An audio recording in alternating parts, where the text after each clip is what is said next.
I grew up in a tiny town in Vermont. Tiny in terms of population, not size. There were huge, sprawling farms and wooded areas, but almost no people. More cows than people, which is a standard for a lot of small towns here in Vermont. So, clearly not the most fun in the world, especially for a kid who was sick of freezing winters and awful balmy summers, surrounded by boring Vermonters that had no kids my age. My only close friend was a girl named Tina, who was a year older than me.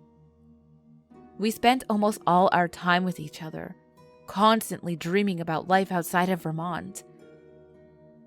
The people in our town were strange folk. Different. Different than in other places. One thing I didn't realize about small towns until I moved into the city was how incredibly superstitious people could be. They believed in the strange, the paranormal. They believed in Luvia. Luvia was an older French-Canadian woman who had moved to Vermont when she met her husband. And everyone in town thought she was a clairvoyant, a psychic. Even my parents did. One day my mother lost her wedding ring. She had looked around everywhere for it. They called Luvia and she immediately told them it was under old rotting wood. They looked in the backyard, where my dad had been tearing apart a decaying piano he'd found. My mother had helped him one day. The ring was there, under old, rotting wood. After hearing a lot about Luvia from older townsfolk, who seemed to think she was 100% credible, Tina and I decided to go see her one evening to try to find out whatever she could tell us about the future. I was skeptical, but it seemed like a fun thing to do as a joke. So we dropped by her house in the early evening, and she opened the door as we walked up to the pathway to her house, before we even had a chance to knock. Tina elbowed me hard in the ribs and whispered that Luvia was clearly psychic. She sensed us coming to that door.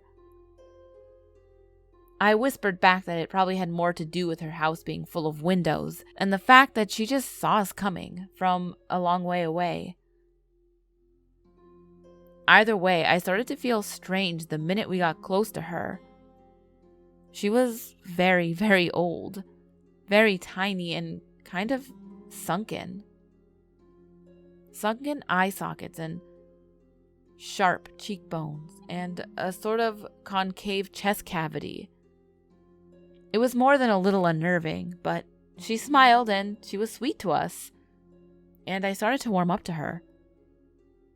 Nothing about her or her house seemed creepy psychic to me, just a well-dressed older woman in a cabin-style house. It looked like how you would imagine a typical grandmother's home. Doilies, knitting, family magazines, etc. We told her that we were interested in a clairvoyant reading and handed her about $20 that we had scrounged together between the two of us. She led us to the kitchen table and asked which one of us wanted to go first. "What can you tell me about my love life?" Tina asked. Luvia had no crystal ball, no tarot cards or tea leaves. She just closed her eyes and sat silently for about 2 minutes. Then she took a deep breath and said, "Michael Carton." Tina stared at her for a few seconds, until Luvia repeated, "Michael Carton, the man you're going to marry. Michael Carton." Tina thanked her and repeated the name to herself a few times. Michael Carton, Michael Carton, Michael Carton. Luvia then turned to me. "Whatever you can tell me, I'd like to hear," I said. "It doesn't have to be about my love life or anything. Luvia closed her eyes for a few seconds, but information about me seemed to reach her much quicker than visions of Tina's husband. She looked me straight in the eyes, grabbed my hands, and said, The thing that will kill you is shedding its skin. The thing that will kill you is sharpening its teeth. The thing that will kill you is washing the blood of its claws. The thing that will kill you is gathering skins. The thing that will kill you, you won't see it coming. The three of us sat there in silence for quite a while. I felt sick, shaken up. Luvia looked as if she wished that she didn't have to tell me that. Is there anything I can do to stop it? I asked. Luvia slid our money back across the table to us. No charge for the reading. Tina and I sulk out of the house quietly. We didn't say a word on the way back to our houses. Tina just found out the name of the love of her life. And I got to listen to a horrific, cryptic message about my death. I was 12 years old. I was fucking terrified. When Tina left me at my doorstep, she tried to make light of the readings. How does she know who I'm going to marry? She asked. It's not like some monster is gonna get you, some skin-shredding, bloody, sharp. It's not like some monster is gonna get you. It's not like some monster isn't gonna get you. For years, I looked for it. That thing that'll kill me. I could almost feel it. Sensed it. Just behind each car. Swaying behind the trees at night. Underneath the fresh snow. Waiting outside my window. With every step I hesitated. Every time I tried to sleep, I could almost see it. What had she said about its teeth? I looked out for slawed skin, for blood, for skins, for hides, but I never found it. When I was 18, I left for college in California to get far away from that snow and cold and that thing that will kill me. I stopped sensing it everywhere. My heart stopped pounding whenever I walked alone at night. Maybe, whatever it was, it stayed in Vermont. Maybe it wasn't a thing at all. People in California laughed when I told them the story. And it stopped seeming so real. Just ramblings of a tiny, ancient French-Canadian woman. It wasn't real. When I was 27, a wedding invitation came in the mail. Tina was getting married. This was the first I heard of it. I was still in California and barely kept in contact with anyone from back east. It almost seemed like a past life. You are cordially invited to the wedding of Michael Carton and Tina. Wait. No, Clearly, she had that name on her mind. Michael Carton. And she sought him out. It had nothing to do with Luvia. Her predictions, they weren't real. They couldn't be. Clairvoyants don't exist. It's ridiculous to think that kind of thing happens in the real world. I went to the wedding. Tina, Michael, and I laughed about the whole thing.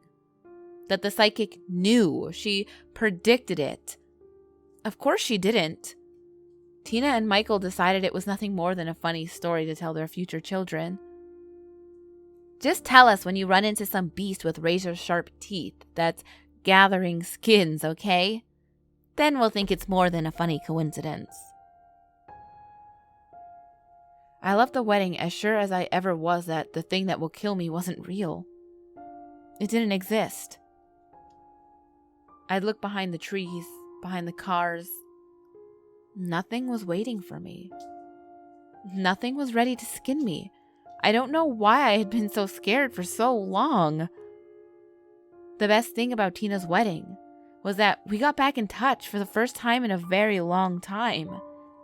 We were very different people than we were as children, but we still shared more of a bond than we even realized. She was happy living in Vermont with Michael. She told me everything that was going on in our town. The population was slowly increasing. The new schools were building and the babies that were born. Luvia dying.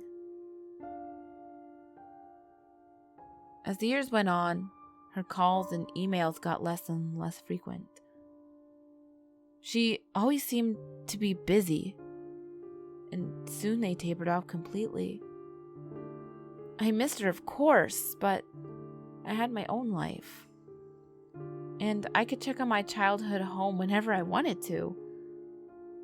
One winter, I came into town to visit my parents for the holidays and decided I'd swing by Tina's house. I'd normally never just drop by, but she was pretty bad about answering her phone, and I really wanted to see her. I pulled up to her and Michael's house. 2 cars were in the driveway, so I figured that they were both home. I walked up and rang the doorbell. Michael opened it, dressed in several layers and a large coat, as if he had just come in from the snow. He invited me inside. He looked very surprised to see me and asked if I have talked to Tina recently. I haven't actually, not in several months. Sorry for the invasion, I don't usually just drop by like this, but I was wondering if I could see her. I figured you'd know. That you'd have heard. She left me a few months ago, just up and left. Hasn't spoken to me since. Oh God, I said. I'm so sorry. I had no idea. He took off his coat and hung it on the coat rack by the door. Can I take your coat? He asked. And I told him it was all right, that I wouldn't be staying too long. I was just so shocked that she'd do something like that. He was a really good guy. I'm sorry, I was about to get ready for bed. I've got an early workday tomorrow. Do you mind? He kicked off his shoes, pulled his sweater off, and headed towards the bathroom. I settled in, looked around their home. Of course I don't mind. Do you know where she went? I don't, he yelled from the bathroom, mouthful of toothpaste. She didn't call until after she was gone. That's awful. I'm sorry. He started flossing and, when he saw me looking toward him, closed the door for privacy. When I heard the shower start running, I pulled out my phone. I figured I'd take this time to look through Tina's last messages to see if there's any hint of where she would have went, any clues. My phone fell out of my hand as I grabbed it out of my bag, and it dropped beneath the couch. As I felt around under the couch for my phone, my hand hit something else. A massive clump of long hair. I pulled it out from beneath the couch. It seemed so strange. Such a large mass of hair. Brown hair. Tina's shade. Hair with a piece of scalp still attached. The thing that will kill you is gathering skins. I turned toward the bathroom door. Michael was still showering. For the thing that will kill you is washing the blood of its claws. Flossing, brushing, the thing that will kill you is sharpening its teeth. Sloughing off his outer clothes, his shoes, the thing that will kill you is shedding its skin. Oh God, the thing that will kill me. I heard the shower stop. Movements from inside the bathroom. I ran out the door, slammed the door, sprinted to my car, shaking, watching the door. My hands fumbled with the keys, shaking. The door to the house opened. My car started. I drove. I did not look back. I drove all through the night, through most of the next day, only stopping when I absolutely had to. I had no idea if he was following me. I had no idea what I'd just seen. My heart didn't start beating normally until I was 2 states away. I went home. This was months ago.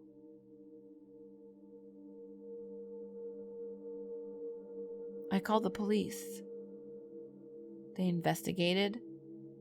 Nothing turned up. They're sure that he just left him. Moved away. Maybe she did. Maybe she's far away. Safe. Maybe nothing's coming for me. Maybe Michael's just a poor guy whose wife left him. Maybe it's nothing from behind those trees in the snowdrifts, under the cars, outside my door at night in the windows. Maybe it's nothing. Probably it's nothing. Luvia's been wrong before, hasn't she? The thing that will kill you, you won't see it coming. I hope you ghouls enjoyed this Vermont creepy story, creepypasta, kinda, sorta. We're so close to the end of state-specific creepypastas. Ooh, I'm wearing a hat and it rubbed against my pop filter. I apologize, but I'm too lazy to edit, so my bad. I hope you enjoyed it. It was longer than I thought. I was reading it and I was like, wow, I finished reading this in like 10 minutes. But when I narrate, it takes me like double the time because I put like pauses and I try to put, feeling into it, I guess. Versus when I read it, I'm just like, and I go really quick. So I did not expect it to be like 20 minutes long, but that's what happened. Yeah. So when does your summer start, ghouls? Like those of you in school, when do you get out? Because I feel like when I was in school, I got out at like the beginning of June, but then there's some people that get out in like May, and some people don't get out to like the very end of June. So I'm just curious. Or, when you were in school, when did you get out? I'm wondering, because I think my kid gets out mid-June. But as always, ghouls, the last video will be on the top left. The next video will be on the bottom left. All my social medias are on the screen as well as in the description box below. And remember, there's always someone or something watching you.